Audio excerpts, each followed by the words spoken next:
सर्वांना नमस्कार. CPR पुणे आणि MP नाशिककडून मी आजच्या वेबिनारमध्ये सर्वांचे स्वागत करते. आपला आजचा वेबिनारचा विषय आहे महाराष्ट्र संघटित गुन्हेगारी नियंत्रण कायदा 1999 भाग 2. या अगोदर या विषयावर आपलं पहिले मार्गदर्शन केलेलं आहे. आता त्याचाच आपण क्रमशः दुसरा भाग घेतो आहे. आपले आजचे मार्गदर्शक आहे माननीय श्री रमेश महाले सर, सेवानिवृत्त वरिष्ठ पोलीस निरीक्षक. मी सरांचा अल्प परिचय देऊ इच्छिते. सर 1978 साली मुंबई विद्यापीठातून पदवी प्राप्त केलेली आहे. सन 1982 सालचे ते मुंबई विद्यापीठातूनच त्यांनी LLB ची पदवी प्राप्त केलेली आहे. 1983 मध्ये त्यांनी महाराष्ट्र पोलीस MPSC ही परीक्षा उत्तीर्ण करून PSI म्हणून ते खात्यामध्ये रुजू झालेले आहेत. त्यानंतर मुंबईतील विविध पोलीस ठाण्यात व विभागात कर्तव्य बजावलेली आहेत. लाचलुचपत प्रतिबंधक कायदा येथे जवळपास 6 वर्ष त्यांनी कर्तव्य बजावल्यानंतर मुंबई पोलिसांच्या जगप्रसिद्ध गुन्हे प्रगटीकरण शाखा येथे सुमारे 9 वर्ष त्यांनी कर्तव्य बजावली आहेत. 26 नोव्हेंबर 2008 हा मुंबईतील नव्हे तर सर्व जगभराचा काळाकुट्ट दिवस होता.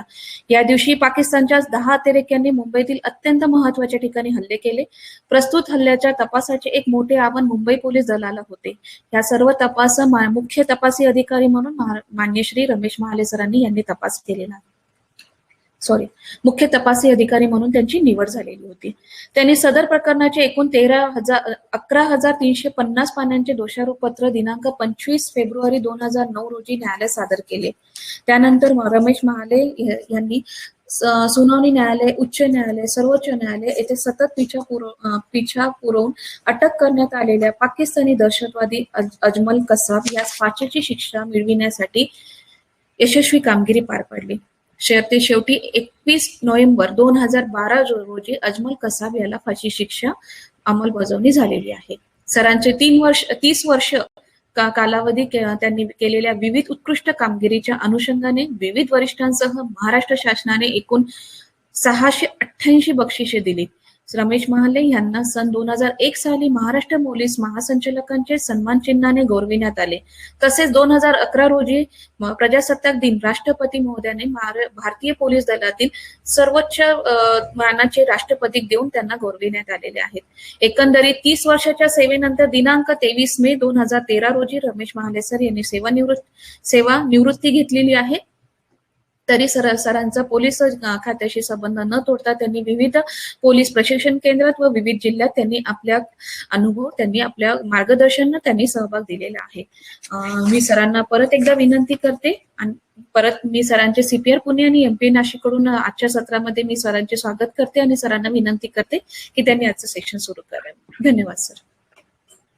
नमस्कार मित्र, आपण आज दुसऱ्या सेशन मध्ये आलेलो आहोत.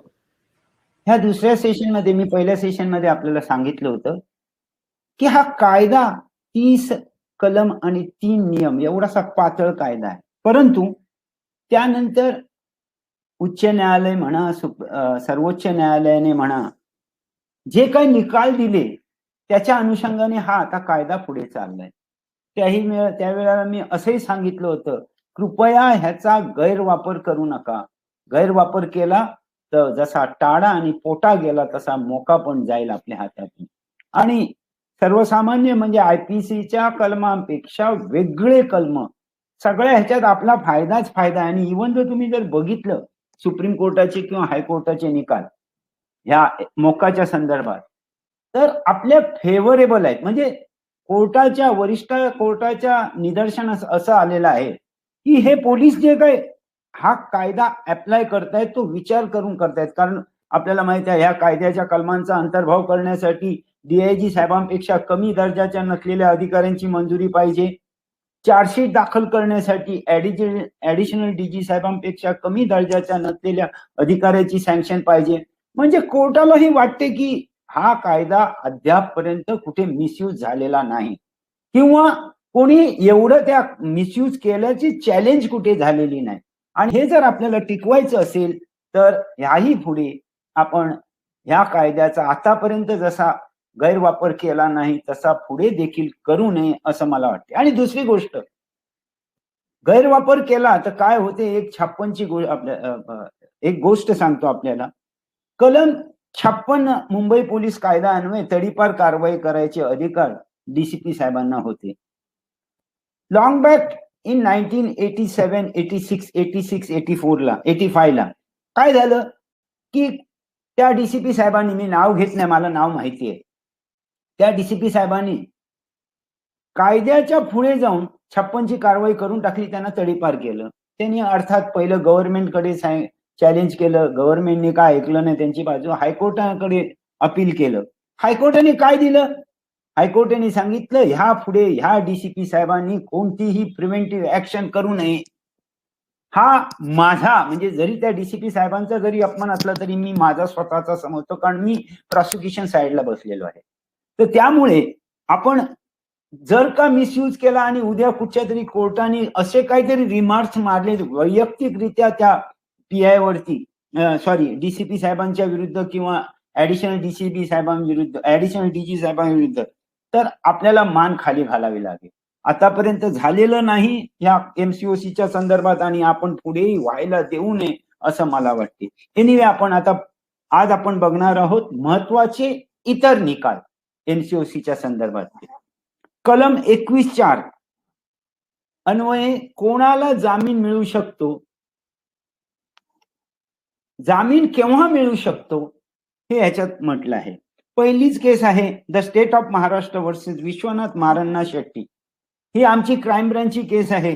फरीद तानाशा नावाचा छोटा राजनचा एक लीडिंग आरोपी हा भरत नेपाळीने काही लोकांना पाठवून त्याला मारायला लावलं. सॉरी, भरत नेपाळीने, शेट्टीने मारायला लावलं. आता मी माशी आपल्याला त्या कालच गेल्या लेक्चर मध्ये सांगितलंय, 2 गँगवॉर मधल्या कुठच्या तरी मेंबरला मारलं तरी एमसीओसी लावता येतो, भले त्याच्यात आर्थिक फायदा नसेल. त्याप्रमाणे आपण ह्या केसमध्ये फरीद तानाशा मर्डर केसमध्ये आपण एमसीओसी कायद्याच्या कलमांचा अंतर्भाव केला. चार्जशीट दाखल केली ट्रायल कोर्टाने. ह्या विश्वनाथ मारण्णा शेट्टीला जामीन रिजेक्ट केला. त्यानंतर हा विश्वनाथ मारण्णा शेट्टी हा बॉम्बे हायकोर्टात गेला आणि थिपसे साहेबांनी त्याला बेल दिला. मला तो बेल ऑर्डर वाचल्यानंतरच मला आश्चर्य वाटलं की जे आमचे पॉइंट्स होते ते कोर्टाने विचार केलेच नाही. म्हणून आम्ही ह्या केसमध्ये, तुम्ही जर बघितलं द स्टेट ऑफ महाराष्ट्र, म्हणजे आम्ही सुप्रीम कोर्टात गेलो आणि त्या सुप्रीम कोर्टाने त्यावेळेला बॉम्बे हायकोर्टाच्या त्या निकालाविरुद्ध, तुम्ही जर हा निकाल बघितला तर कडक ताशेरे मारलेले आहेत की कोर्टाने, मुंबई उच्च न्यायालयाने प्रॉसिक्युशनचे काय पॉइंट्स आहे ह्याचा अजिबात विचार न करता त्याला जामीन दिला. बेसिक काय आहे तुम्हाला सांगतो. Substantially probable cause of believing that the accused is not guilty of the offence for which he is charge must be satisfied. म्हणजे काय की हा या गुन्ह्यातला आरोपी नाही आहे हे पहिलं कोर्टाने सॅटिस्फाय व्हायला पाहिजे. ह्याचा अर्थ काय की त्याच्या विरुद्ध भक्कम पुरावा नाही. पण मला माहित होतं ह्याच्या विरुद्ध एक नाही अनेक भक्कम पुरावे आहेत आणि तरीही कोर्टाने जामीन दिला. म्हणून आम्ही मग सुप्रीम कोर्टात झालो आणि सुप्रीम कोर्टाने त्याचा बेल रिजेक्ट केला. आश्चर्य वाटेल तुम्हाला, त्यावेळेला माझी दुसरी एक केस चालू होती आणि त्यावेळेला भगतची केस चालू होती. तेव्हा हा विश्वनाथ मारण्णा शेट्टी कॉलर टाईट करून माझ्या समोर आला. आरोपीने कॉलर टाईट करून आलेलं मला आवडत नाही. साहब मैं जामीन पे छूट गया. मैं बोला अंदर जाने की तो तैयारी रख. क्या साहब बात कर रहा है? मैं बोला तू जाने की तैयारी रख, हमारा मेरिट देखा नहीं कोर्ट ने, तू वापिस अंदर जाने वाला. त्यानंतर आम्ही अपील केलं आणि झाला. पुन्हा त्याला सरेंडर व्हायला सांगितलं, तो सरेंडर झाला. तेव्हा म्हणाला साहब तुम्हाला मुंह खराब. मुंह खराब नाही, मला माझा अनुभव आहे. आपण कोणत्याही आरोपीला वरचढ एक वेळ पकडला की त्याला त्याची जागा दाखवून द्यायलाच पाहिजे असं मला वाटते. नाही तर आपली मान खाली घाली असती, मी बाहेर आलो म्हणून मोठ्या मानेने सांगायला आला होता. आश्चर्य वाटेल तो त्यानंतर तो आतमध्ये आला बेल कॅन्सल झाल्यानंतर आणि त्यानंतर कोर्टाने त्याला शिक्षा पण दिली आहे, लाईफ इम्प्रिझनमेंट. कारण ती फरीद तानाशीची मर्डर केस ही एंडेड इन कन्व्हिक्शन आणि त्याला शिक्षा पण झालेली आहे. आपण वरदहस्त आपला अप्पर हँड असला पाहिजे असं मला वाटते. आता पुढे 21(4) बाधाच्या संदर्भात प्रसाद श्रीकांत पुरोहित म्हणजे लेफ्टनंट कर्नल पुरोहितची केस आपण बघा. त्याच्यातही त्यांनी तेच म्हटलेलं आहे जे वरच्या केसमध्ये म्हटलेलं आहे. ही वरची केस जजमेंटची तारीख आहे 19 ऑक्टोबर 2012. त्यानंतर प्रसाद ह्याची जजमेंटची तारीख 2012चीच आहे, 11ची आहे, 11 एंडला. त्याच्यातही त्यांनी म्हटलंय की त्याच्या आता प्रसाद पुरोहित, मी माशी मागच्या वेळेस सांगितलं आपल्याला, प्रसाद पुरोहित म्हणजे लेफ्टनंट कर्नल पुरोहित, साध्वी प्रज्ञा वगैरे यांच्या विरुद्ध केसेसच नव्हत्या, फक्त धावडे विरुद्ध होत्या. मग हे जेव्हा जामीनावर अपील करायला गेले जामीन मिळण्यासाठी, तेव्हा कोर्टाने सांगितलं की त्या केसचा निकाल बघू, जर तुमच्या विरुद्ध जुन्या केसेस नाही आहेत, एमसीओसी जी केस आहे ती पहिली केस आहे, तुम्हाला 21(4) प्रमाणे बाधा येणार नाही, परंतु मेरिट ऑफ द केस काय ते बघितलं पाहिजे, असं सुप्रीम कोर्टाने म्हटलंय. आणि म्हणून त्या मेरिट ऑफ द केस वरती या प्रसाद म्हणजे लेफ्टनंट कर्नल पुरोहित, साध्वी प्रज्ञा वगैरे ह्यांना बेल झाला नव्हता असं मला म्हणायचं आहे. आणि त्या अपीलमध्ये आपल्याला त्या जजमेंटमध्ये दिसेल, अर्थात या जजमेंट 140-150 पानांचे आहे. मी ज्या नोट्स आपल्याकडे गेलेले आहेत, आपण कदाचित वरवर तरी बघितले असतील, त्या ठराविक पॅरे मी त्याच्यात लिहिलेले आहेत आणि ते ठराविक पॅरे त्याच्यात टाकलेले आहेत. म्हणजे तुम्हाला कम्प्लीट जजमेंट वाचायची गरज नाही, फक्त ते पॅरे वाचले तरी आपला त्या गुन्ह्यात त्याचा मुद्दा काय आहे हो हा आपल्याला दिसेल.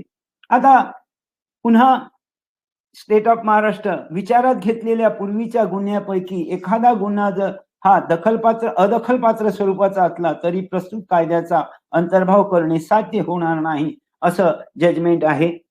की एखादी एनसी आहे, हे एन्व्हायरमेंट ऍक्ट, ही पुण्याची, ही पण मला वाटते नाही ही ठाण्याची किंवा पुण्याची होती, आता मला एक्झॅक्ट लक्षात नाही येत आहे. State of Maharashtra versus Ajay Jagdish Pandey, मला वाटते ठाण्याची केस आहे, सॉरी बरोबर आहे, ठाण्याची केस आहे. ह्याच्यात मर्डर केस होती, एक अगोदरची पण मर्डर, मधी एक एन्व्हायरमेंट ऍक्टची केस आणि पुन्हा ही मर्डर, कोणतरी मला वाटते महापौर वगैरे होता, त्याला ह्या लोकांनी मारलं होतं. परंतु बेसिकली जो दुसरा गुन्हा आहे म्हणजे विचारात घेतलेले पूर्वीचे 2 गुन्हे, त्यापैकी एक गुन्हा जर अदखलपात्र असेल तर आपल्याला एमसीओसीचा अंतर्भाव करता येत नाही. जे विचारात घेतलेले जे 2 गुन्हे आहेत ते दोन्ही गुन्हे हे दखलपात्र स्वरूपाचे पाहिजे असं ह्या जजमेंट मध्ये आहे. आणि तो कायदा पण आहे, त्याच्याबद्दल वाचत येत नाही. 2D मध्ये काय सांगितलंय की बाबा पूर्वीचे आणि आताचे गुन्हे हे दखलपात्र स्वरूपाचे पाहिजे.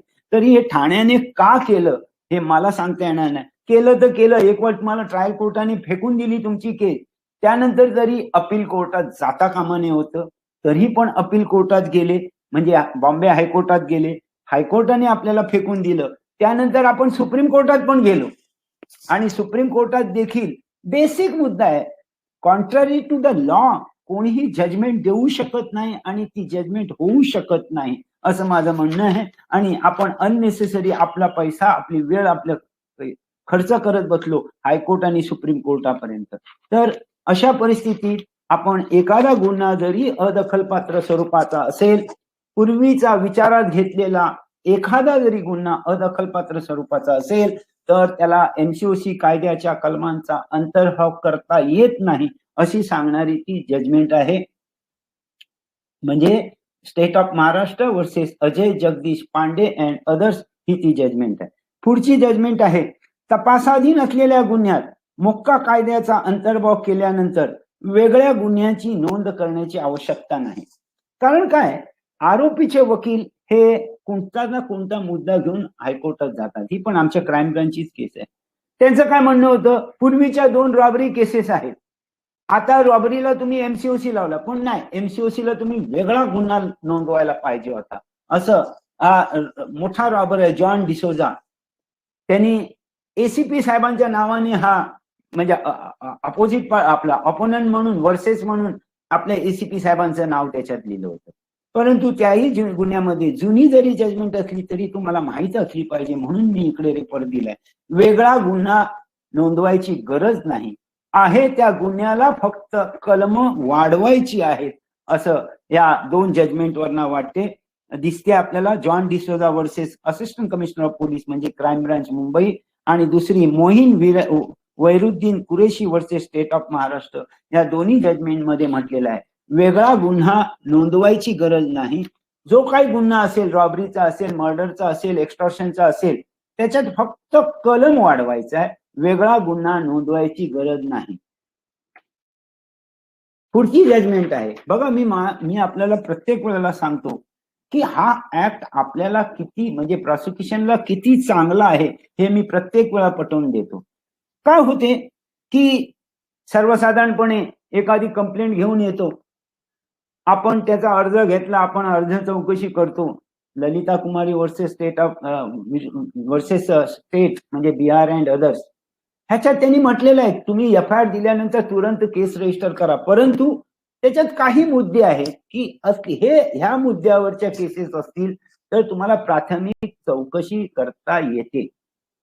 आता काही वेळा होते काय, आपण प्राथमिक चौकशी आणि आपण सांगतो ही केस होत नाही, ह्याला कॉग्निजेबल ऑफेन्स कोणताही नाही म्हणून आपण कळवतो. मग तो मेट्रोपॉलिटन मॅजिस्ट्रेट कोर्टात जातो आणि तो कोर्टाची ऑर्डर घेऊन येतो की केस रजिस्टर करा. एक वेळा कोर्टाने ऑर्डर दिल्यानंतर आपल्याला रजिस्टर करावी लागेल हे निश्चित, परंतु तपासाअंती आपण तो पुन्हा B classify, C classify, A classify, NC classify, काय जे काय असेल क्लासिफिकेशन आपल्याला करता येईल. परंतु केस रजिस्टर जरी करावी लागेल त्यावेळेला कंप्लेनंट आपल्या समोर एकदम ताठ मानेने येतो की तुम्ही घेतली नाही, तुम्ही होत नाही म्हटलं, हे घ्या कोर्टाची ऑर्डर, म्हणजे आपल्या डोक्यावर बसलेला येऊन बसतो. परंतु मोका कायद्याच्या अनुषंगाने आपल्या डोक्यावर कोणीही बसू शकत नाही, त्याचं हे जजमेंट आहे. Avinash Tukaram Sanas versus state of Maharashtra and Sudhakar B पुजारी, ही एक जजमेंट अशी आहे. अविनाश जणस साहेब आपल्याला माहित असेल की MPSC घोटाळ्यात त्यांना अटक केली होती. अटक केल्यानंतर त्यांनी हा सुधाकर पुजारी विरुद्ध एक FIR दाखल केली, म्हणजे कोर्टात अर्ज दाखल केला. 156(3) प्रमाणे स्पेशल कोर्टात अर्ज दाखल केला. 153 नंतर कोर्टाने क्राईम ब्रांचकडे पाठवलं की 156 प्रमाणे गुन्हा नोंदवा. गुन्हा नोंदवा नाही, त्यांनी सांगितलं प्रायर अप्रुव्हल द्या. आपल्या कोर्टाने आपल्या सक्षम अधिकाऱ्याने म्हणजे जॉईंट CP क्राईमने त्यांना सँक्शन दिली नाही आणि देताना असं म्हटलं की प्रायमा फेसी ही केस होत नाही म्हणून मी सँक्शन देत नाही. पुन्हा ते कोर्टात पाठवलं जॉईंट CP साहेबांनी क्राईमने. कोर्ट म्हणाला I am not satisfied with the investigation of this inquiry of this तुम्ही CP साहेबांना हे पाठवा. CP साहेबांनी ह्याला नोटीस दिली, ह्याला बोलवून घेतलं, कस्टडीत होता, कस्टडीतून कोर्टाच्या परवानगीने बोलवून घेतलं. बोलवून घेतल्यानंतर त्याला विचारलं तुझ्याकडे काय पुरावा आहे की तू म्हणतोस की जॉईंट CP साहेब म्हणतायत माझं सुनाव हे झाली नाही, ऐकलं नाही, काय तुझ्याकडे पुरावा आहे की जेणेकरून ह्या गुन्ह्याला MCOC कायद्याच्या कलमांचा अंतर्भाव करायचा.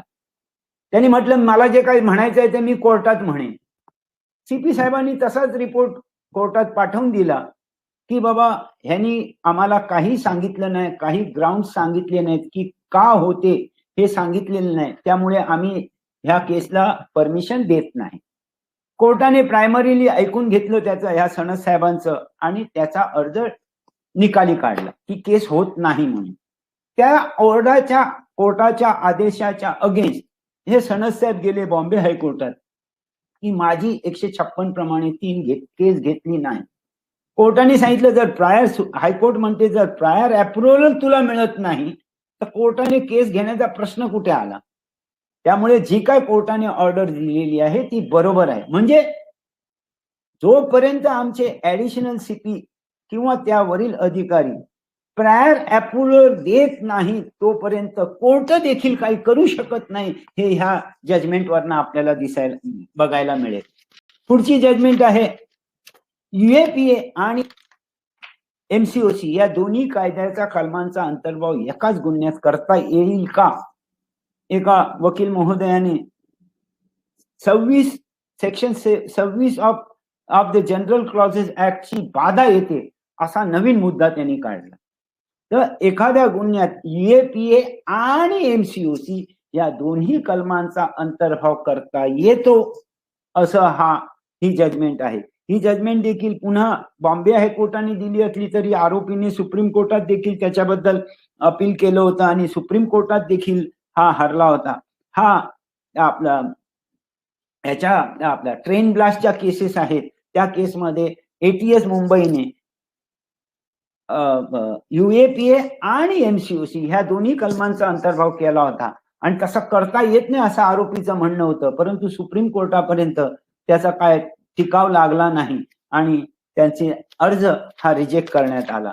त्याची ही जजमेंट आहे. म्हणजे कोणाला तरी वाटेल की बाबा मी ह्याच्यात UAPAचा कलमांचा अंतर्भाव केलाय, आता मला MCOC करता येणार नाही, किंवा आपण MCOCचा केलेला आहे त्यामुळे UAPAचा करता येणार नाही, असं नाहीये. दोन्ही कलमांचा तुम्ही कोणत्याही गुन्ह्यात तुम्ही अंतर्भाव करू शकता हे त्याच्यात दिसून येते.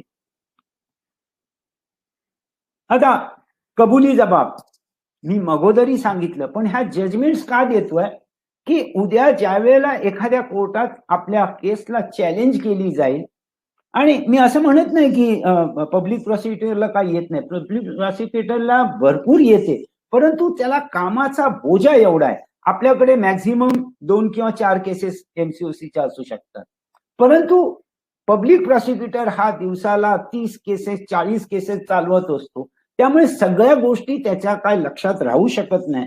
आपला जो डोकं आहे ते काय कॉम्प्युटरची हार्ड डिस्क नाहीये. तरी हे जे काय मटेरियल आहे ते मी आपल्याला मुद्दामून देतो, म्हणजे उद्या तुम्ही पीपींना देखील ह्याच्यामध्ये मदत करू शकाल. मला वाटते DCP झोन 2 साहेब आपले पुण्याचे हे माझ्या मताशी सहमत असतील. 2-3 आठवड्यापूर्वी एक असाच मुद्दा, लॉचा मुद्दा आला होता.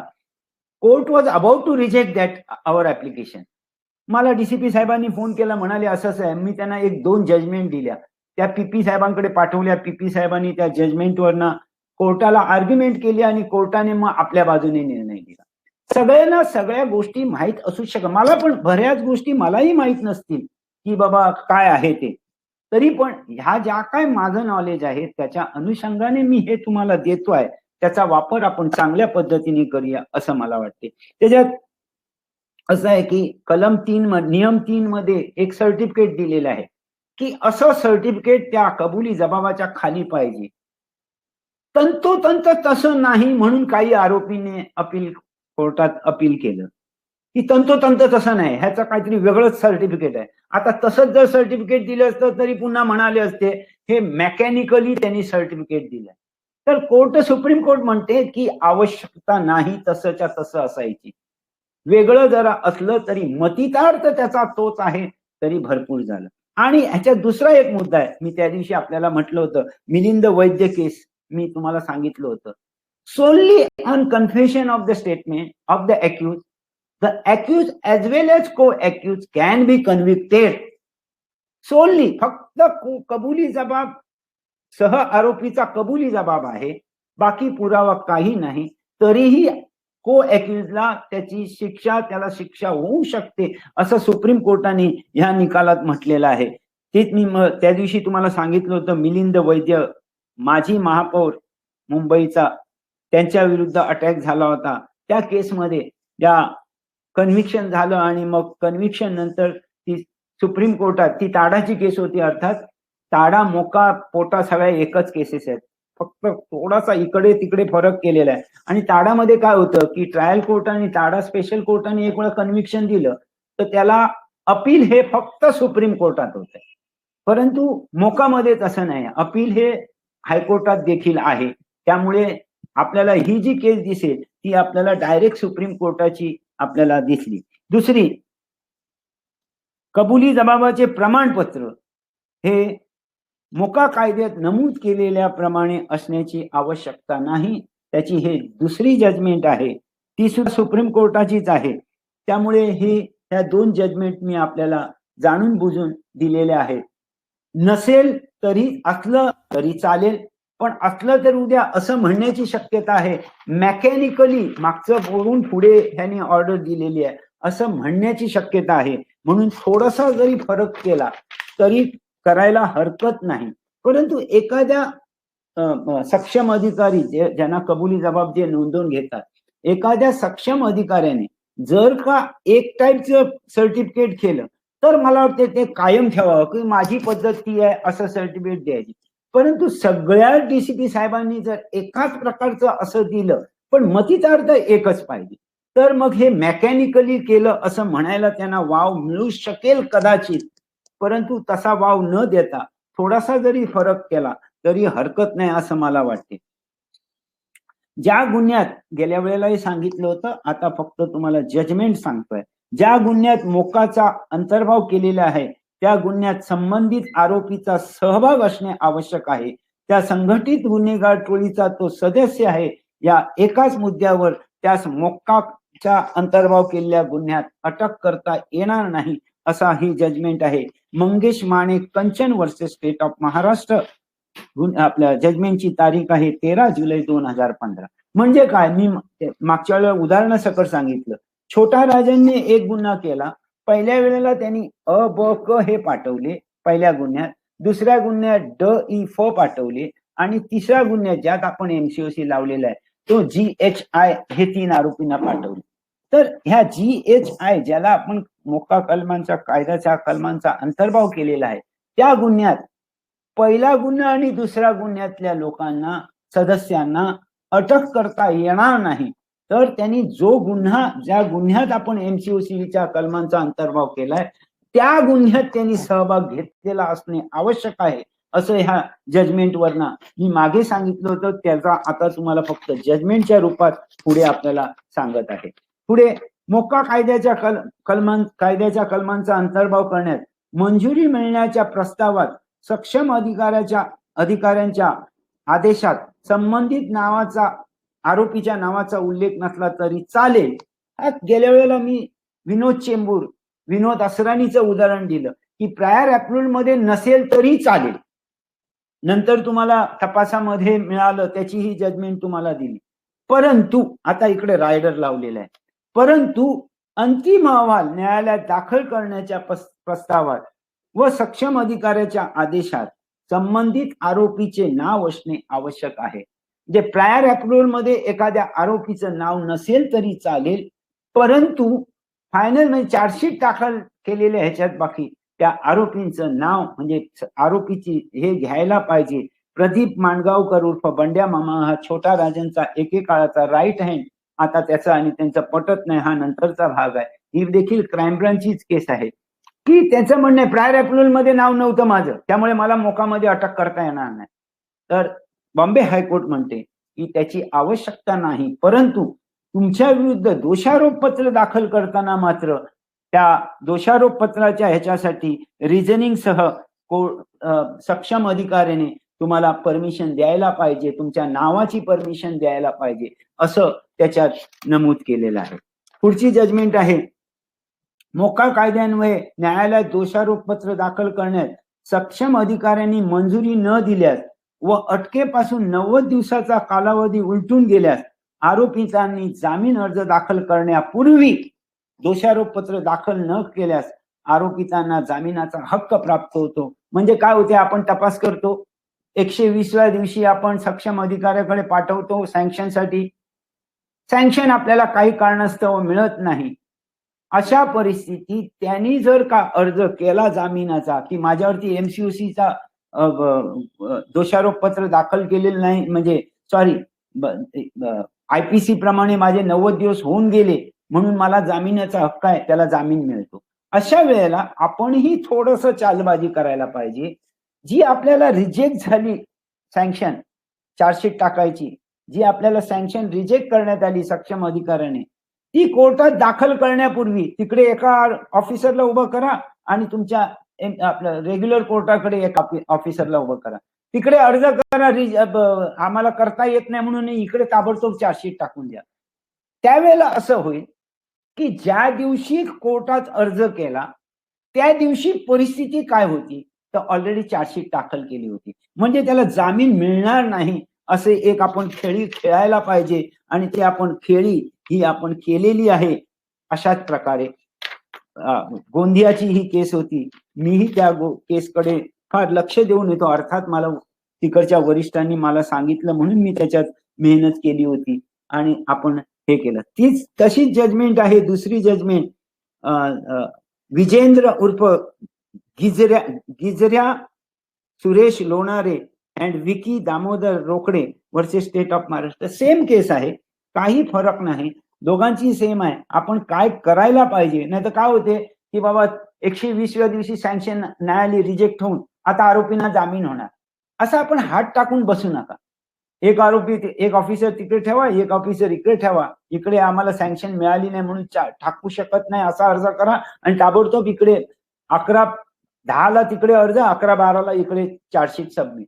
असं आपल्याला करायला पाहिजे. जसं आरोपीचे वकील काय ना काय गेम खेळतात तसं आपणही प्रॉसिक्युशन म्हणून आपल्यालाही काहीतरी गेम करायला पाहिजे आणि गेम केला तरच आपण सुपर हँड होऊ शकतो, आरोपींच्या डोक्यावरती आपण बसू शकतो असं आपल्याला म्हणायचंय. आता पुढची जजमेंट आहे. बहुतेक वेळेला ह्या चुका चीफ मेट्रोपॉलिटन मॅजिस्ट्रेट करतात आणि आपण ते मॅजिस्ट्रेट आहेत, आपण काय बोलणार असं आपला एक काहीतरी गैरसमज झालेला असतो. जजमेंट काय आहे? सक्षम अधिकाऱ्याने नोंदवून घेतलेला कबुली जबाब म्हणजे आमच्या डीसीपी साहेबांनी नोंदवून घेतलेला कबुली जबाब हा मुख्य महानगर दंडाधिकारी यांना सीलबंद अवस्थेत पाठवतात. तो सीलबंद अवस्थेतील कबुली जबाब हा मुख्य महानगर दंडाधिकाऱ्यांनी उघडायचा नसतो. झालं काय की ते उघडतायत आणि मग त्याला ती जजमेंट 5 पानी 6 पानी वाचून दाखवतायत.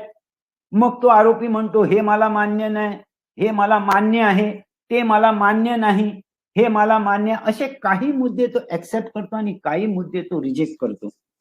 तर सुप्रीम कोर्ट म्हणते की तो जो सीलबंद अवस्थेतील 2 लखोटे पाठवलेले आहेत डीसीपी साहेबांनी, ते मुख्य महानगर दंडाधिकाऱ्यांनी उघडायचेच नाही. ते सीलबंद आहेत, ते सीलबंद ठेवायचे आणि त्याला 5-10 प्रश्न विचारायचे.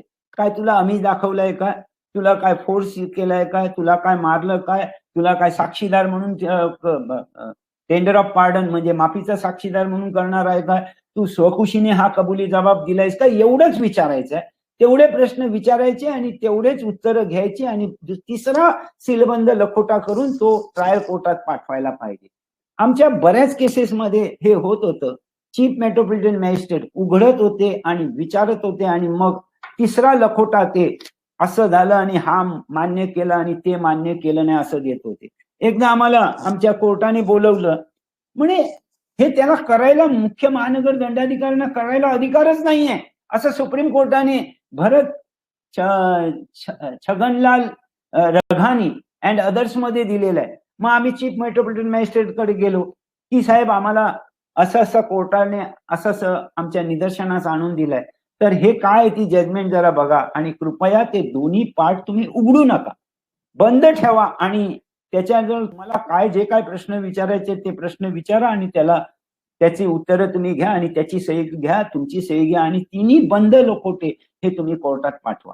आणि त्यानंतर आता तरी बहुतेक करून मला जिकडे जिकडे बोलवलं जाते तिकडे तिकडे मी जेव्हा जातो त्यावेळेला मी ही गोष्ट आयोला सांगतो आणि आता त्याची जागृती बहुतांशी चीफ मेट्रोपॉलिटन मॅजिस्ट्रेट किंवा चीफ ज्युडिशियल मॅजिस्ट्रेटला त्याची जाणीव झालेली आहे. परंतु पूर्वी इनव्हॅरिएबली हे सीलबंद लखोटे हे उघडले जायचे आणि त्यामुळे आपल्याला प्रॉब्लेम व्हायचा. परंतु आता तसं होत असल्याचं मला दिसत नाही आणि जर होत असेल तर ही जजमेंट त्यांना दाखवून द्या. पॅरा नंबर 36च फक्त वाचायचा आहे, बाकीचा काय वाचायचं नाही. पुढची जजमेंट आहे, मोक्का कायद्याच्या कलमांचा अंतर्भाव करण्यापूर्वी संबंधित गुन्ह्यात जामिनावर मुक्त झालेला असल्याचे मोक्का कायद्याच्या कलमांचा अंतर्भाव केल्यानंतर जामीन रद्द होण्यास अर्ज सादर केल्यास जामीन रद्द होऊ शकतो. Sarang Arvind Goswami versus state of Maharashtra अति सुंदर जजमेंट आपल्या फेवर मध्ये आली. मला वाटते मागील मागच्या आठवड्यात हा पुण्याचा काहीतरी एक प्रॉब्लेम होता असा की बाबा ते जामीन रद्द करता येईल का वगैरे वगैरे. तर ह्याच्याप्रमाणे जामीन रद्द करता येतो आणि करायलाच पाहिजे असं ही सारंग अरविंद गोस्वामीच्या जजमेंट मध्ये सुरेखरित्या ते नमूद केलेलं आहे. पुढे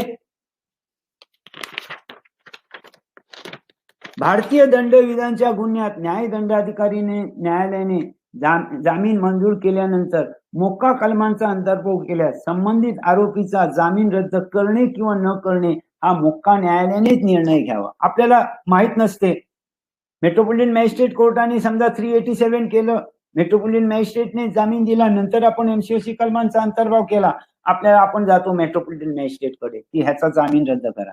मित्र हे एक लक्षात ठेवा, मेट्रोपॉलिटन मॅजिस्ट्रेटला रिव्हिजन अपील आणि ह्याचे पॉवर्स नाहीये. एक वेळ त्यांनी ऑर्डर दिली म्हणजे संपलं त्याचं काम. मग बॉम्बे हायकोर्ट म्हणते की तुम्ही मोक्का न्यायालयात अर्ज करा आणि त्याचा जामीन रद्द करून घ्या आणि जामीन रद्द केल्यानंतर त्याला तुम्ही अटक करा. ही प्रॉपर प्रोसिजर त्यांनी ह्या जजमेंट मध्ये सांगितलेली आहे. अर्ज कोणाकडे करायचा, हायकोर्टाने जामीन दिला असेल तरीही त्याच्यात म्हटलेलं आहे की तुम्ही मोक्का न्यायालयाकडनं जामीन रद्द करून घ्या.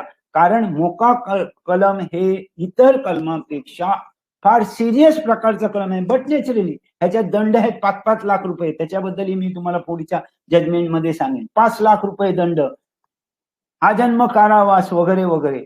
5 लाख दंड भरणारा आजचा गल्लीतला दादा मला वाटत नाही शक्य आहे. नो डाऊट की नॉन क्रिमिनल जे गँगस्टर आहे, संघटित मोठे गुन्हेगार, त्यांना ते सहज शक्य आहे. तो नंतरचा भाग आहे. पुढची जजमेंट आहे, सक्षम अधिकाऱ्यांनी दिलेल्या मंजुरी आदेशात काही चुका असतील तर त्या चुकांबाबत सक्षम अधिकाऱ्यांना सुनावणीच्या वेळेस संधी दिल्याशिवाय त्या चुका न्यायालयाने विचारात घेऊ नये.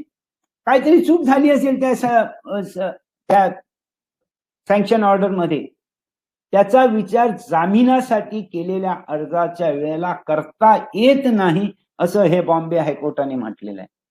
त्यांना त्या सक्षम अधिकाऱ्याला त्याची संधी दिली पाहिजे की त्यांनी असं का लिहिलेलं आहे, त्यानंतर त्याचा विचार करावा लागेल. मी बऱ्याच जजमेंट बघितल्या, त्या जजमेंट मध्ये फक्त आताच ते विचार करतायत. 2 जजमेंट आहेत त्याच्या, आताच विचार करतायत आणि त्याला जामीन देत आहेत की faulty sanction order, faulty prior approval और फॉल्टी सँक्शन ऑर्डर ह्याच्याबद्दल त्याला जामिनाच्या वेळेला विचार करता कामा नये.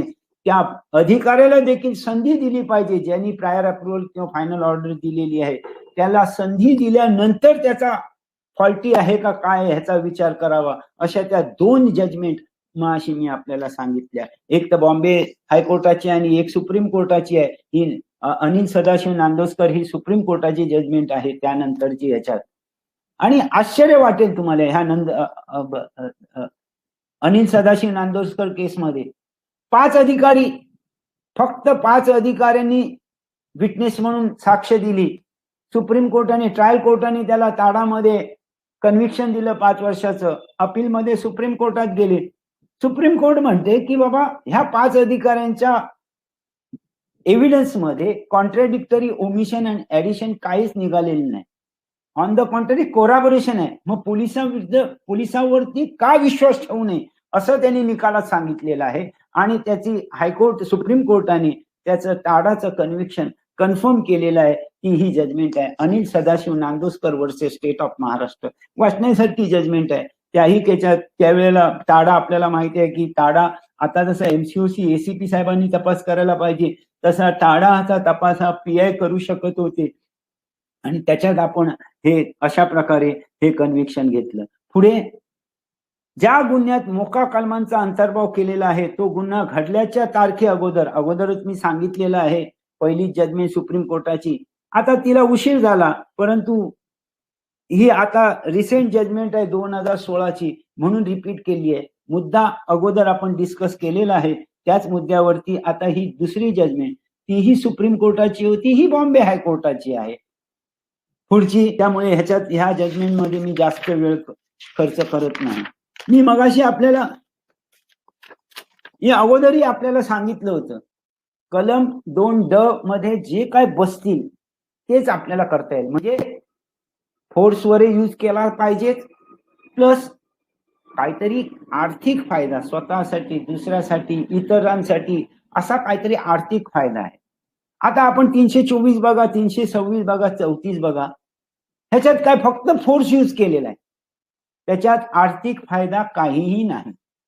किंवा 379-34, 379 चोरी, त्याच्यात फोर्स यूज होत नाही, बळाचा वापर होत नाही, धमकी येत नाही.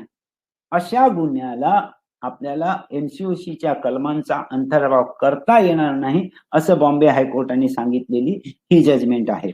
म्हणजे मी जे कायद्यात म्हटलेलं आहे त्याच्या अनुषंगाने, कारण बरेच प्रपोजल माझ्याकडे येतात चेकिंगला की साहेब जरा बघून घ्या त्यात पूर्वीच्या केसेस 324, 326. मी म्हणतो बाबा रे तुम्ही ह्या एमसीओसी कलमांचा अंतर्भाव करू नका, कायद्यात कुठे म्हटलंय, मग ही घे जजमेंट बाबा. 379च्या ज्या केसेस असतात, ही घे बाबा जजमेंट, त्याच्या अनुषंगाने त्याला एमसीओसी कलमांचा अंतर्भाव करता येत नाही असं याच्यात म्हटलेलं आहे. पुढची जजमेंट आहे महत्वाची, अत्यंत महत्वाची जजमेंट. जीवनावश्यक वस्तूंच्या कायद्याच्या गुन्ह्यात मोका कायद्याच्या कलमांचा अंतर्भाव करता येईल असं सुप्रीम कोर्टाने म्हटलंय. वास्तविक ही जी जजमेंट आहे, Lalit Somdatt Nagpal versus state of Maharashtra, ह्याच्यात आपण जरी हरलो असलो, तुम्ही प्रायमा फेजी वरचं हेडिंग बघू नका कृपया.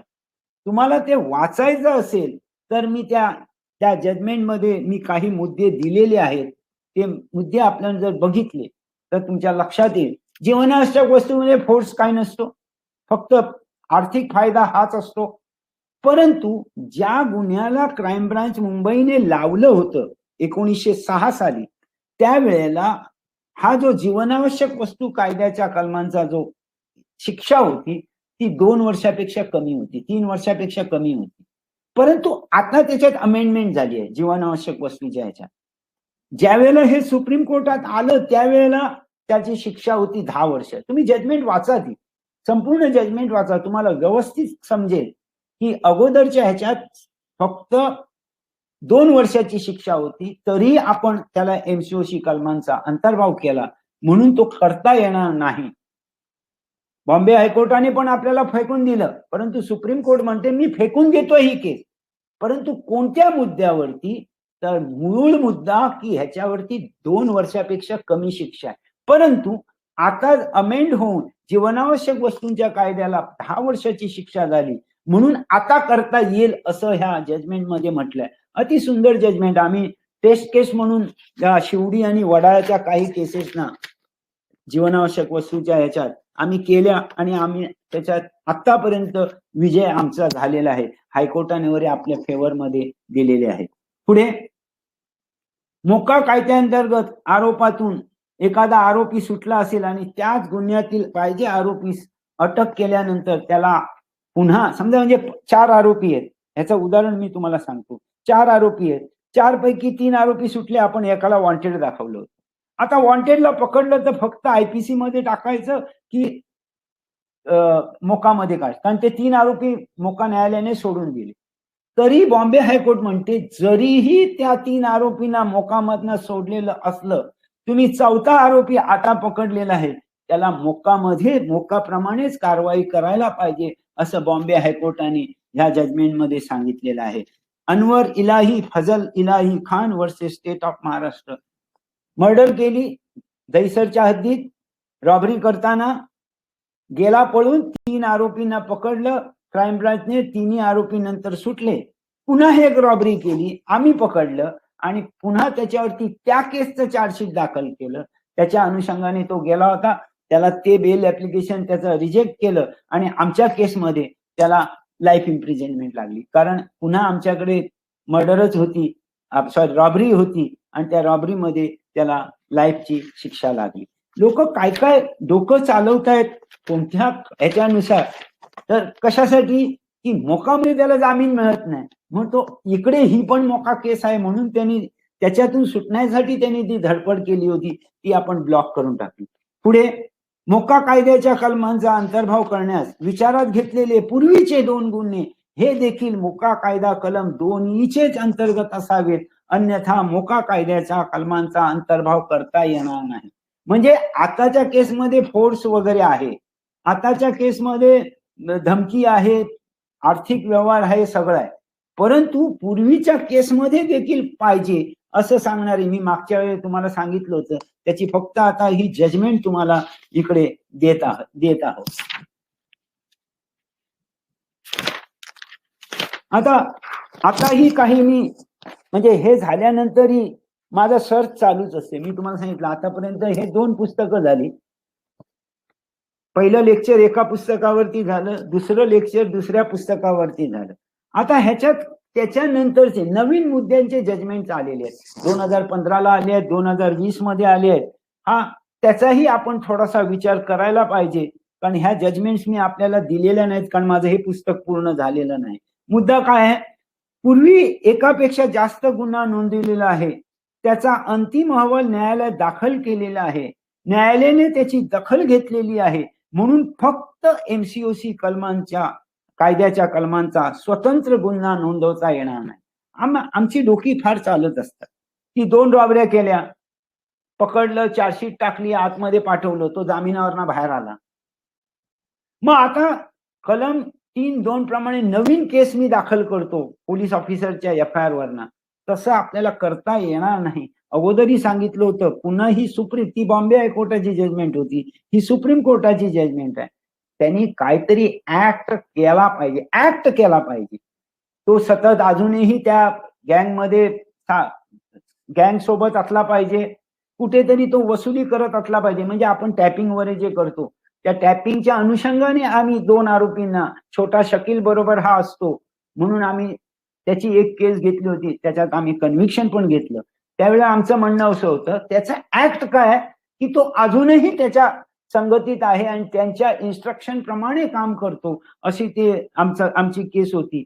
म्हणजे ह्या जजमेंटला थोडीशी वेगळी की तो अजूनही काम करतो आहे गँगसाठी, ह्या मुद्द्यावरती आम्ही त्याला MCOC या कलमांचा अंतर्भाव करून स्पेशल केस घेतली होती आणि त्याच्यात आम्ही कन्व्हिक्शन देखील केलं. आता दुसरी, हा कायदा किती चांगला हे मी प्रत्येक वेळेला आपल्याला समजावून सांगतो. समजा 60 दिवस 90 दिवसात आपण चार्जशीट टाकली नाही, एखादी रॉबरी केस घेतली घ्या, 60 दिवसात आपण टाकली नाही किंवा 90 दिवसात आपण टाकली नाही, जर कलम असेल त्याप्रमाणे टाकली नाही म्हणून त्याला कोर्टाने जामीन दिला. नंतर आपल्या लक्षात आलं की ह्यानी जो गुन्हा केलेला आहे तो मोका कायद्याच्या कलमांचा अंतर्भाव करण्यासारखा केलेला आहे. नंतर आपण मोका कायद्याच्या कलमांचा अंतर्भाव केला तरीही त्याचा जामीन रद्द होऊ शकतो अशी सांगणारी जजमेंट आहे Virendra Moolchand Kuril versus state of Maharashtra. Amravati रेंजची ही केस आहे. त्या अमरावती रेंज मध्ये 12 सप्टेंबर 2017 ची केस आहे. त्याच्यात त्यांनी म्हटलेलं आहे की त्याला पूर्वी ठराविक कालावधीपर्यंत चार्जशीट दाखल नाही केली म्हणून जामीन झाला होता 167 प्रमाणे, तरी त्याला नंतर MCOC कलमांचा अंतर्भाव केला तरी त्याला अटक म्हणजे त्याचा जामीन रद्द करायला पाहिजे मोका कोर्टाने, अशी सांगणारी ही जजमेंट आहे. दुसरी आता जे एक नवीन हे दररोजचं चालू झालेलं आहे, सोनसाखळी केस, सोनसाखळी खेचणे. बायकांचे सोनसाखळी कोणतरी 2 मोटरसायकलवरनं येतात, एक चालू असतो, दुसरा खेचतो आणि तो पळून जातो. त्या सोनसाखळी चोरीच्या गुन्ह्यात देखील MCOC कलमांचा अंतर्भाव करता येईल मित्र हो. परंतु त्या 2 केसेस ज्या घेतलेल्या आहेत त्याचा जरा बारकाईने अभ्यास करा. 392 म्हणजे रॉबरीची जी व्याख्या आहे 390 ची, त्याप्रमाणे त्या FIR झाल्या पाहिजे, अगोदरच्या आणि आताच्या देखील. आमच्याकडे काय, आम्ही चालले होते, खेचली, पळून गेला, काय झालं बाबा, त्याच्यात थोडं घ्या ना, खेचल्यामुळे मला जखम झाली, मग मी हॉस्पिटलमध्ये गेले, मग खरचटल्याची जखम, किंवा मी जात होते, हा आडवा आला, मला थांबवलं, गती थांबवली आणि नंतर चेन खेचली, still it is a robbery. आपल्याकडे फक्त खेचली आणि निघून गेला. रॉबरी कायदेशीर दृष्ट्या होत नाही. फोर्स यूज केला पाहिजे आणि मालमत्तेचा संबंध असला पाहिजे तरच ती रॉबरी होती, नाहीतर ती प्लेन 380 379 वगैरे जे काय कलम असतील त्यांनी होईल.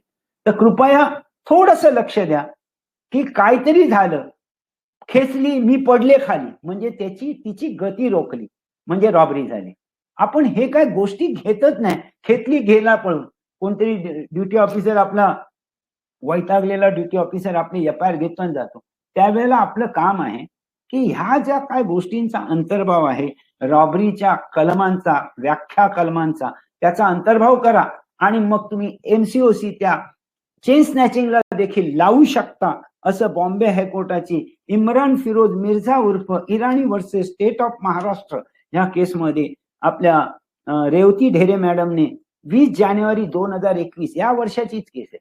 ह्या वर्षाची आम्ही अभ्यास करत असतो, काहीतरी शोध घेत असतो, त्याच्यात आम्हाला हे मिळालं की चेन स्नॅचिंगच्या केसमध्ये देखील तुम्ही रॉबरी लावू शकता, परंतु केस कशी पाहिजे ते आहे.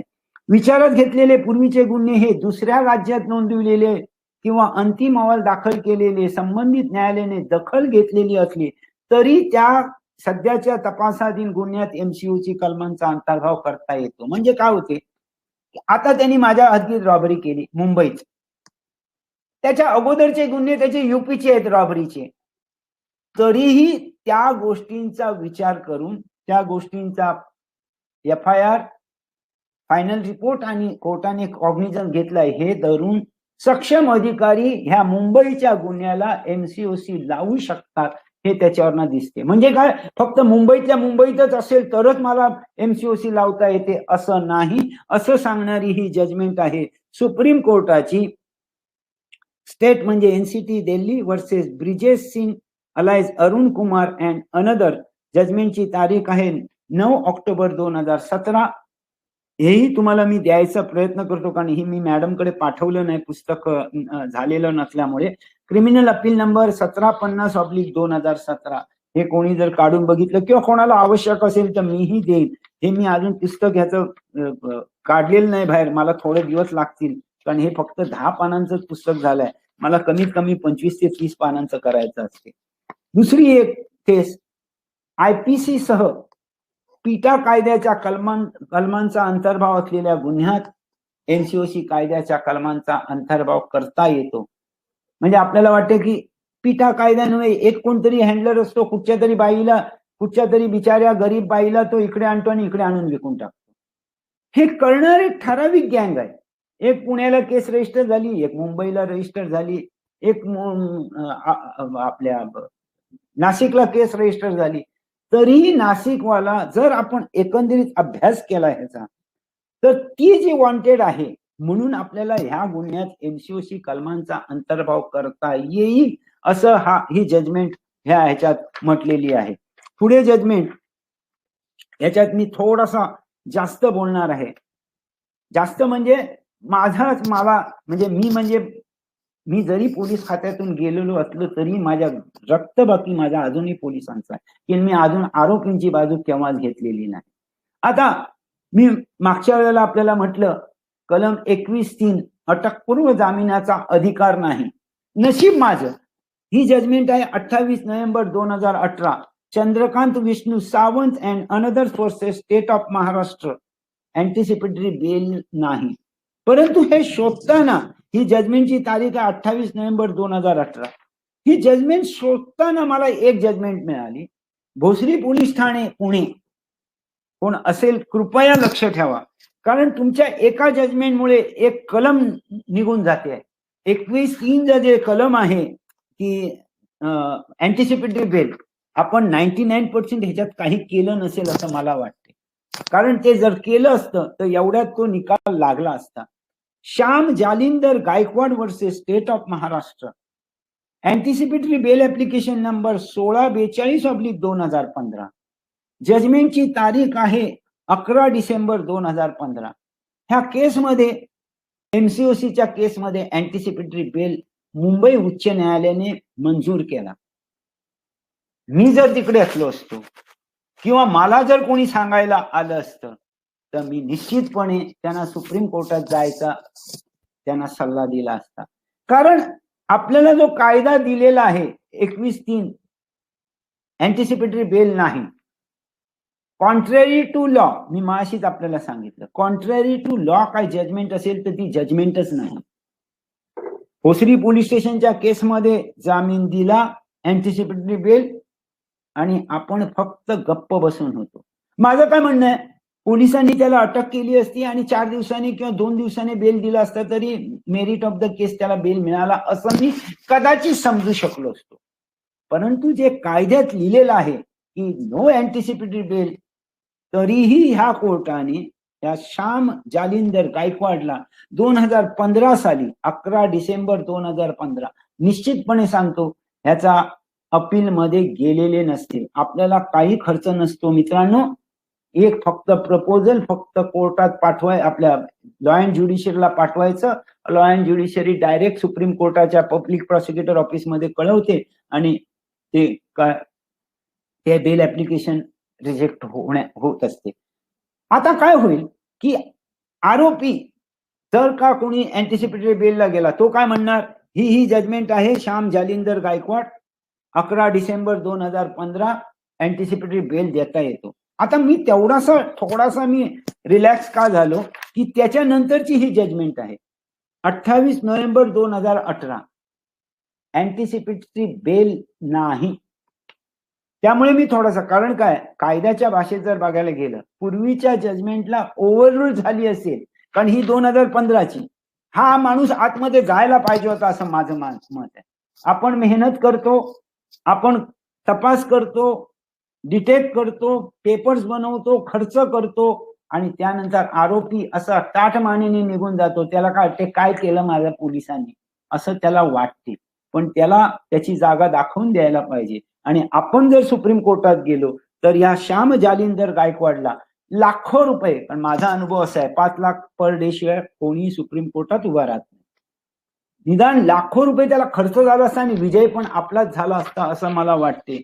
आणि त्याकडे बहुतांशी भोसरी पोलीस स्टेशनने लक्ष दिलं नसेल आणि भोसरी पोलीस स्टेशनला जर आरोप करायला गेलो, मी आरोप करत नाही, कामाच्या भ्रांतीत राहिलं असेल, भोसरी पोलीस स्टेशन काय म्हणणार, नाही साहेब ते एसीपी साहेबांकडे केस होती ना, आमच्याकडे नव्हती. एसीपी साहेब का म्हणणार, ज्यावेळेस त्याला बेल झाला ना तेव्हा माझी ट्रान्सफर झाली होती.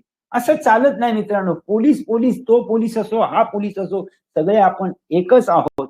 आणि म्हणूनच आपण म्हणतो ब्रदर ऑफिसर, म्हणजे आपण एका कुटुंबाचे आहोत. आणि जरी त्यांची बदली झाली असेल, जरी काय झालं असेल, तरी हे करायला पाहिजे होतं असं माझं म्हणणं आहे. पण माझं नशीब किंवा प्रॉसिक्युशनचं नशीब 15ला जरी झालं असतं ते आता टिकवता येणार नाही. मी ह्या दोन्ही जजमेंट देण्याचं कारण काय, एखादा आरोपी बाबा अँटिसिपेटरी देता येत नाही तर 2015ला दिलेला आहे असं कोणतरी म्हणेल, तर आपण त्यावेळेला ही 2018ची जजमेंट आपल्या पब्लिक प्रॉसिक्युटरला काढून दिली पाहिजे आणि सांगितलं पाहिजे की बाबा ती ओव्हररूल्ड इकडे झालेली आहे. एकतर कॉन्ट्रॅरी टू लॉ आहे, that is not a judgment at all. तरी पण ती जी जजमेंट दिली आहे त्याला ओव्हररूल्ड ही 2018 मध्ये झाली आहे. म्हणून ह्या दोन्ही जजमेंट मी आपल्याला सांगण्याचा मुख्य उद्देश आहे. पुढे एक जजमेंट आहे, मोकाच्या कलमांचा अंतर्भावात दोषसिद्धी झाल्यास न्यायालयाने जारी केलेल्या दंडाची रक्कम कमी करता येत नाही, परंतु दंड न भरल्यास दिलेली शिक्षेची शिक्षा कमी करता येते. म्हणजे 5 लाख रुपये दंड न भरल्यास 1 वर्ष शिक्षा, दंडाची रक्कम कमी करता येत नाही असं सुप्रीम कोर्ट म्हणते. जजमेंट आहे criminal appeal number 1209/2018, Sharad Hiru Kolambe versus state of Maharashtra. Judgment आहे, जजमेंटची तारीख आहे 20 सप्टेंबर 2018. बघा हा किती चांगला कायदा आहे. 5 लाख रुपये जर तुम्हाला शिक्षा दिली असेल आणि 1 वर्ष शिक्षा, दंड न भरल्यास 1 वर्ष शिक्षा, परंतु दंडाची रक्कम कमी करता येत नाही अपील न्यायालयाला. परंतु त्याला 1 वर्षाऐवजी त्याला 6 महिने जी काही दंड न भरल्याबद्दल शिक्षा सांगितलेली आहे ती कमी करता येते, परंतु दंडाची रक्कम कमी करता येत नाही असं ह्या सुप्रीम कोर्टाच्या जजमेंट मध्ये म्हटलेलं आहे. पुढे एमसीओसी कलम 10 अन्वये बाकीच्या सुनावणी बाजूला ठेवल्या पाहिजे आणि एमसीओसीच्या गुन्ह्याची सुनावणी पहिली घेतली पाहिजे. ह्याच्यावर जबाबदारी पुन्हा आपल्यावरच टाकली आहे. कायदा आहे, परंतु बॉम्बे हायकोर्टाने औरंगाबाद बेंचने criminal appeal application number 3212/2011 Rakesh son of Dattatray Dhawade versus state of Maharashtra, जजमेंटची तारीख आहे म्हणजे ही माशी मी सांगितलं lieutenant colonel Purohit and company 3 May 2012 ची जजमेंट आहे. आता त्याच्या विरुद्ध एमसीओसीची केस चालू आहे, त्यामुळे हे जे सटरफटर केसेस आहेत त्या बाजूला ठेवा हे सांगायची जबाबदारी ह्या बॉम्बे हायकोर्ट म्हणते की ही जबाबदारी प्रॉसिक्युशनची होती.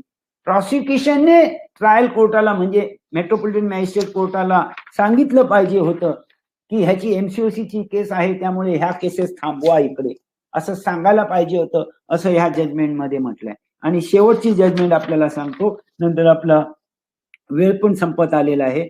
संघटित गुन्हेगार टोळीतील एखाद्या आरोपी विरुद्ध पूर्वी एकाही गुन्ह्याची नोंद नाही तरी त्या आरोपी विरुद्ध मोका कलमांचा अपराध होतो असं क्रिमिनल अपील नंबर 14/12/2018 श्रीनिवास उर्फ शिनू गणेश चिनैया उर्फ Pillay versus state of Maharashtra ही जजमेंट आहे.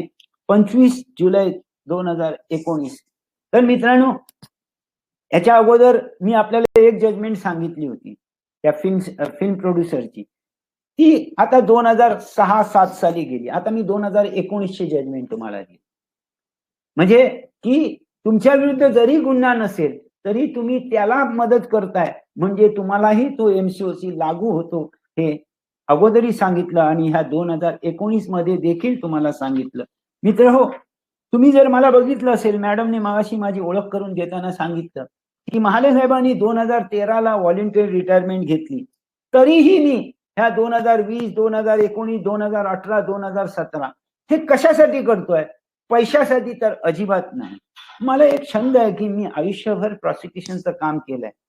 मी आरोपीवरती वरदहस्त ठेवलाय आणि माझ्या पुढच्या लोकांनी देखील किंवा मला सिनियर असणाऱ्या लोकांनी देखील त्या आरोपी विरुद्ध वरदहस्त ठेवला पाहिजे, म्हणजे आरोपीला चेपलं पाहिजे. ह्यासाठी मी हा सगळा अभ्यास करतो आणि माझा तो छंद आहे समजा की हे काय अभ्यास करायचा आणि तुमच्यापर्यंत आणून ठेवायचा. तुमच्यापर्यंत मी तळ्यापर्यंत आणून ठेवू शकतो, पण मी तुम्हाला जबरदस्ती तर करू शकत नाही.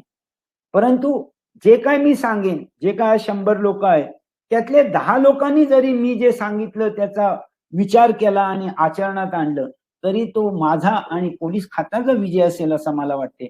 पुनश्च मी सीपीएस पुणे आणि एमपीए नाशिक यांना मला ही संधी दिल्याबद्दल बोलायला मी पुन्हा एकदा धन्यवाद म्हणतो. आणि आता काही आपले प्रश्न असतील ते सांगायचा असतील तर मला विचारा, मी त्याचे उत्तर देण्याचा प्रयत्न करेन असं मला वाटतं. धन्यवाद मॅडम, धन्यवाद. खूप खूप धन्यवाद सर. चॅट बॉक्स मध्ये काही प्रश्न आलेले आहेत ते आपण बोलूया सर. बोला. If one or more accused in the gang is a juvenile offenders, can we book them under provisions of MCOC? MCOC कलमांचा अंतर्भाव केलेले आहेत आपण. ठाण्याची केस आहे, पुण्याची केस आहे, अनेक केसेस आहेत. आपण त्यांना MCOC मध्ये अरेस्ट करायचं, परंतु त्यांचं रिमांड स्पेशल कोर्टात जाणार नाही. कारण ज्युव्हेनाईल जस्टिस ऍक्ट मध्ये असं लिहिलेलं आहे, कोणत्याही कायद्यात काहीही म्हटलं असलं तरीही, कारण हा 1999चा कायदा आहे. MCOC हा कलम 1999चा कायदा आहे आणि हा जो आहे तो नंतरचा आहे. तरी ते म्हणतात कोणत्याही कायद्यात काहीही म्हटलं असलं तरी त्याचं रिमांड, त्याचं ट्रायल ही ज्युव्हेनाईल कोर्टातच चालेल. त्यामुळे आपण ह्या कलमांचा अंतर्भाव करून त्या कोर्टातच, ज्युव्हेनाईल कोर्टातच आपण दाखल करायचं. इवन दो आता त्या दिल्लीच्या केस नंतर आलेलं आहे 16 वर्षाच्या वरील असेल, कायदा काय म्हणतो 18 वर्षाच्या पेक्षा खाली असेल तर ज्युव्हेनाईल जस्टिस ऍक्ट प्रमाणे त्याला ज्युव्हेनाईल कोर्टात केस दाखल होईल.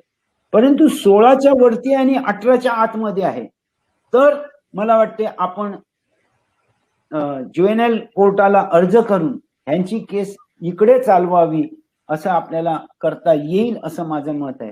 तर तो जो आहे 16 ते 18 वर्षाचा चार्जशीट तिकडे दाखल करा, परंतु नंतर तिकडे अर्ज करा आणि त्या अर्जात कोर्टाला रिक्वेस्ट करा की बाबा हा एका संघटित गुन्हेगार टोळीचा सदस्य आहे, त्या संघटित गुन्हेगार टोळीवर राहून हा गंभीर स्वरूपाचे अपराध करतो आहे, म्हणून तुमच्याकडे न चालवता ही केस MCOC कोर्टात चालवायला मंजुरी द्यावी असं आपण अर्ज करू शकतो आणि त्याच्या अनुषंगाने आपल्याला नंतर करता येईल असं माझं म्हणणं आहे.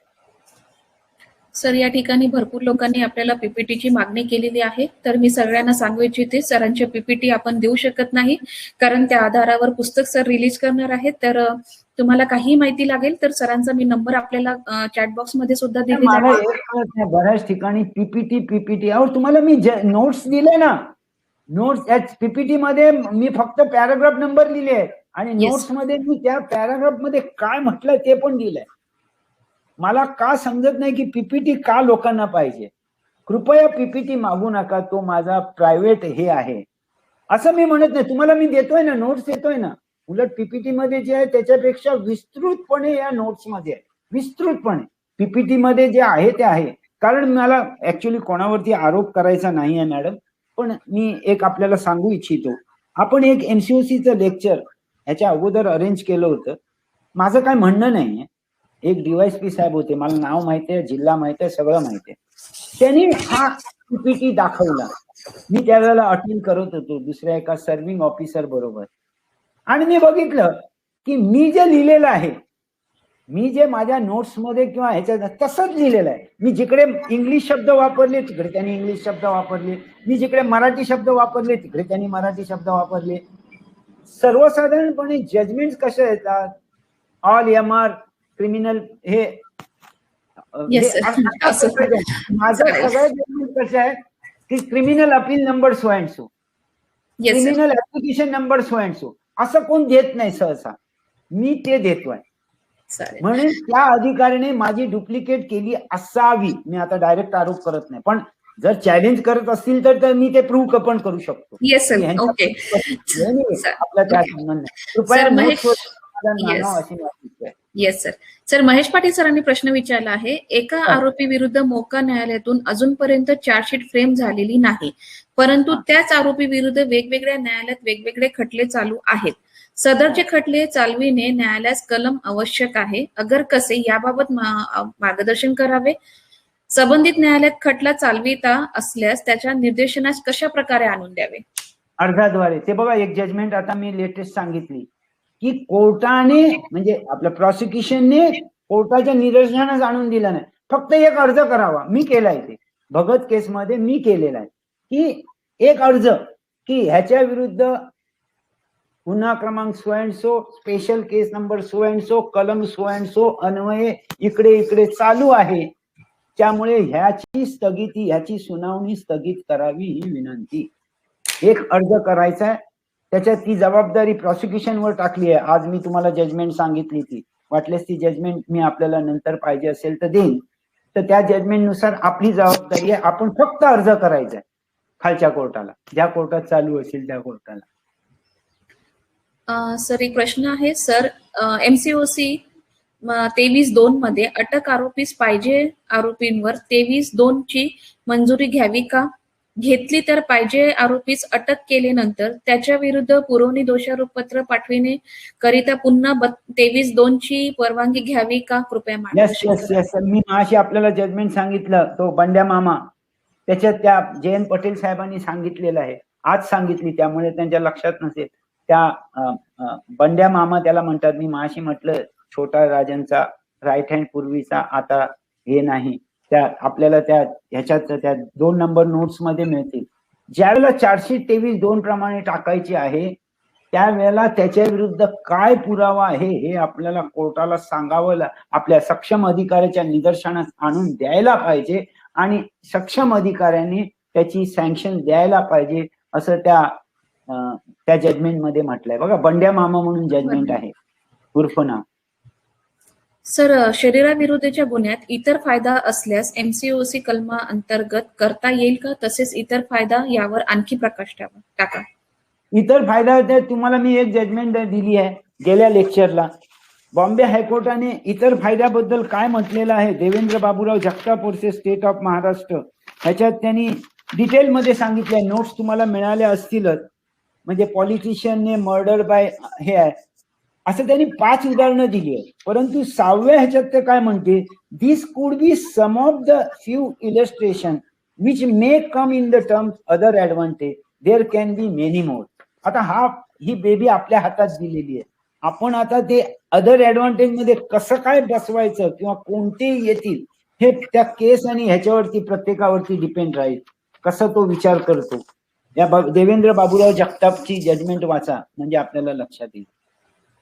If unable to send charge sheet during 180 days due to incomplete investigation, we can get extension? No, अजिबात नाही.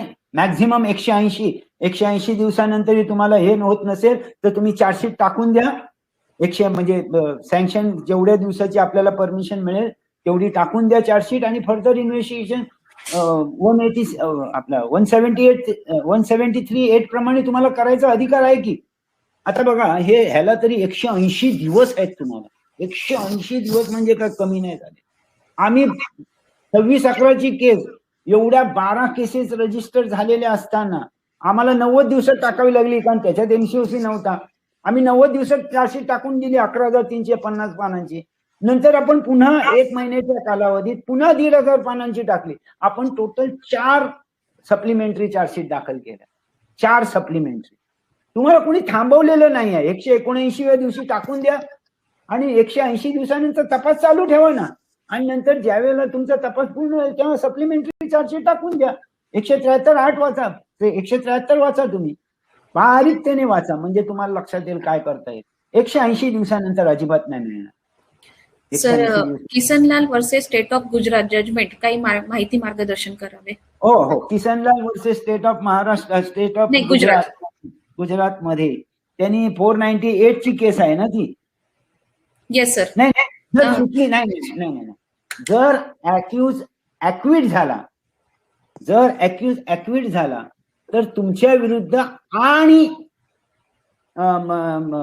पब्लिक प्रॉसिक्युटर विरुद्ध चौकशी करायला पाहिजे, पण कोणत्या मुद्द्यावरती तो सुटला ह्याचा बघितला पाहिजे, असं त्या जजमेंट मध्ये लिहिलंय. मोठी जजमेंट आहे, कोणाला पाहिजे असेल तर माझ्याकडे उपलब्ध आहे, मी तुम्हाला देऊ शकेन. त्यामुळे तुम्ही बारीकपणे, म्हणजे आपला शिपाई करतोय आणि साहेब तिकडे सही करतोय असं न करता, कारण असं झालेलं आहे एका ठिकाणी, नको ते काम करत बसले आणि तो माणूस मेला होता आणि त्याची फर्दर स्टेटमेंट इकडे घेतली. म्हणजे काय, शिपायाने केलं आणि साहेबांनी आपली सही केली. एमसीओसी याच्यातच जजमेंट, खतरनाक जजमेंट आलेली आहे. मी त्या विषयावर आता बोलत नाही, जाऊ दे. एमसीओसी मध्ये मॅक्स किती रुपीजची पनिशमेंट असू शकते? रुपीज 5,000 आणि 10,000 लाख रुपये, 5 लाख रुपये वर आहे. त्याच्यात खाली म्हणजे 50,000 वर नाहीच आहे, त्याच्यात आहे, परंतु मॅक्झिमम 5 लाख रुपये दंड केलेला.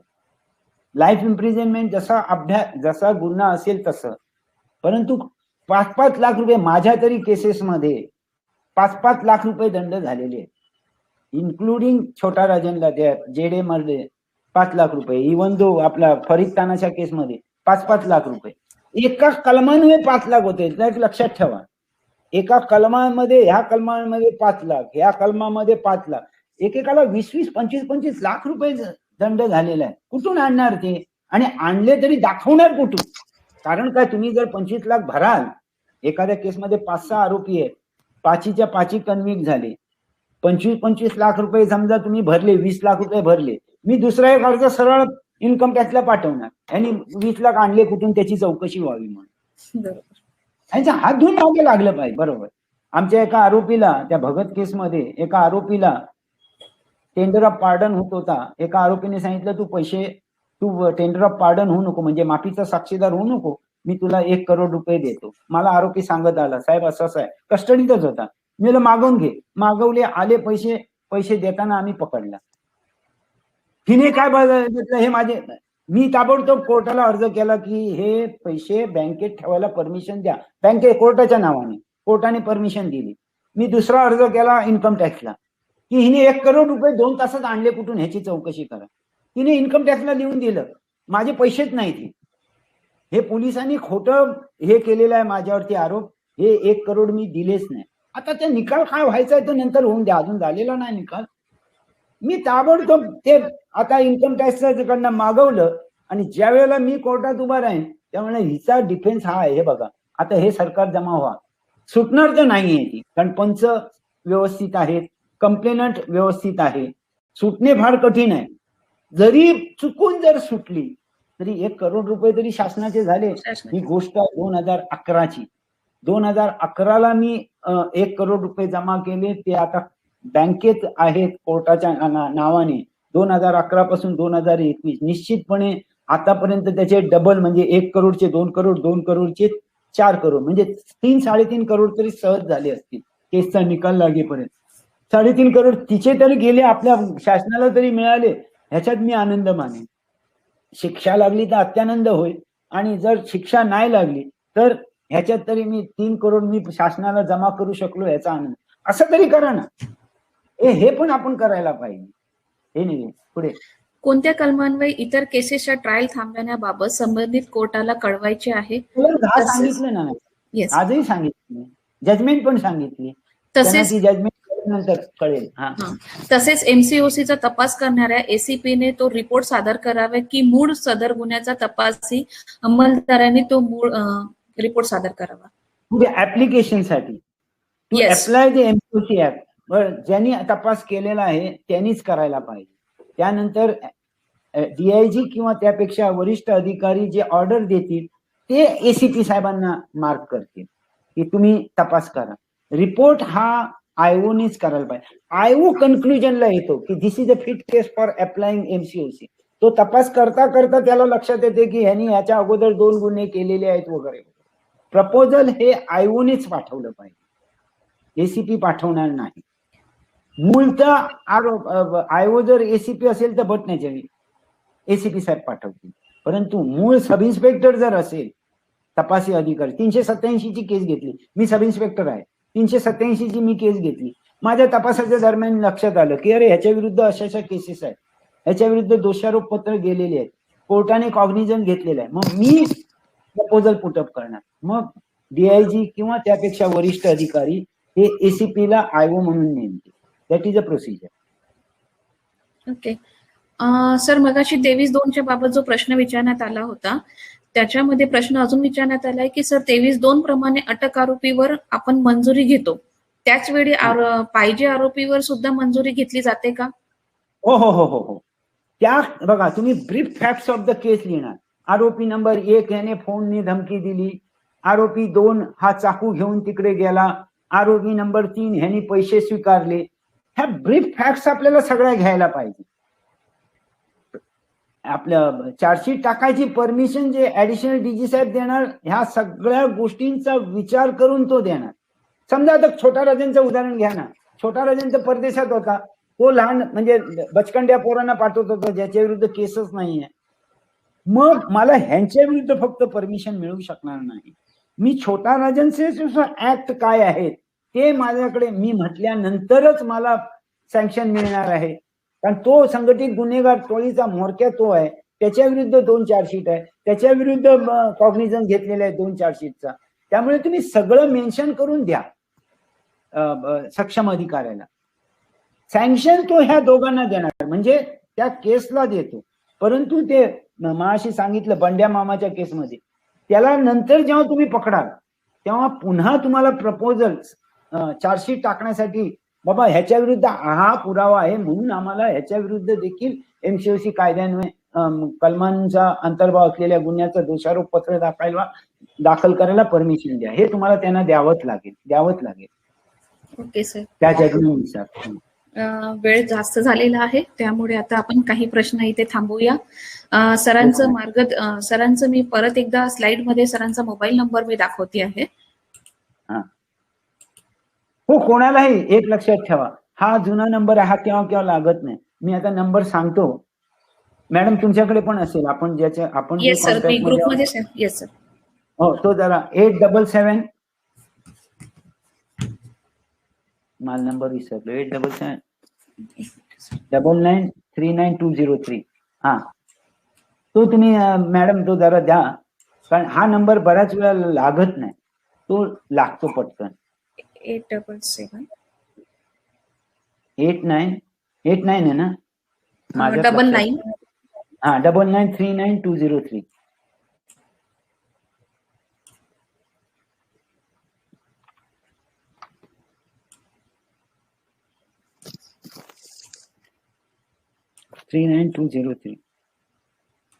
तो पटकन लागतो केव्हा, त्यामुळे त्याच्यावरच केला तर बरं होईल. मला अजिबात राग येत नाही, मी कायम 8779939203 बरोबर 203.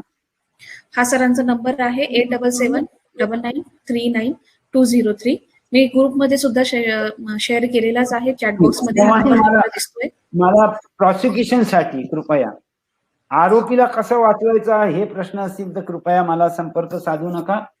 प्रॉसिक्युशन साठी काय करायचं असेल त्याच्यासाठी निश्चितपणे माझ्याशी संपर्क साधा. मला जेवढं माहिती असेल ते मी आपल्याला मदत करेन, किंवा मला माहित नसेल तर बरेच चांगले वकील आहेत, म्हणजे आपले पब्लिक प्रॉसिक्युटर आहेत सिनियर. आणि टचवूड देवाच्या दयेने आज मी कोणत्याही हायकोर्ट जजेस कडे जरी गेलो, काही आपले मित्र आहेत त्यांच्याकडे गेलो तरी ते मला मार्गदर्शन करतात. इव्हन दो सुप्रीम कोर्टातही आपले काही हितचिंतक आहेत, त्यांच्याकडे मी जर गेलो तर ते मला मार्गदर्शन करतात. आणि त्यांना सगळ्यांना माहिती आहे की हा माणूस येणार, हा फक्त प्रॉसिक्युशनसाठी येणार, आरोपीसाठी हा केव्हाच येणार नाही. त्यामुळे मी आरोपीसाठी केव्हाच जात नाही. आपण कोणाकडनंही मदत मागू शकतो. ऑन द कॉन्ट्री त्यांना जर विचारलं त्यांना बरं वाटते की बाबा प्रॉसिक्युशन मध्ये देखील आरोपींना सजा मिळावी असं सांगणारे अनेक अधिकारी आहेत. हे ऐकून त्यांना बरं वाटते. तुम्ही फ्रँक. खूप खूप धन्यवाद सर, आपला अमूल्य वेळ दिला तर त्याबद्दल मी CPR पुणे आणि MP नाशिककडून मी आपले खूप खूप धन्यवाद मानते. आणि आता ह्या दोन विषय, आपलं जे मागचं लेक्चर आणि आताचं जे दुसरा पार्ट आहे त्या विषयावर MCOC ह्या विषयावर आपण एक क्विज तयार केलेली आहे.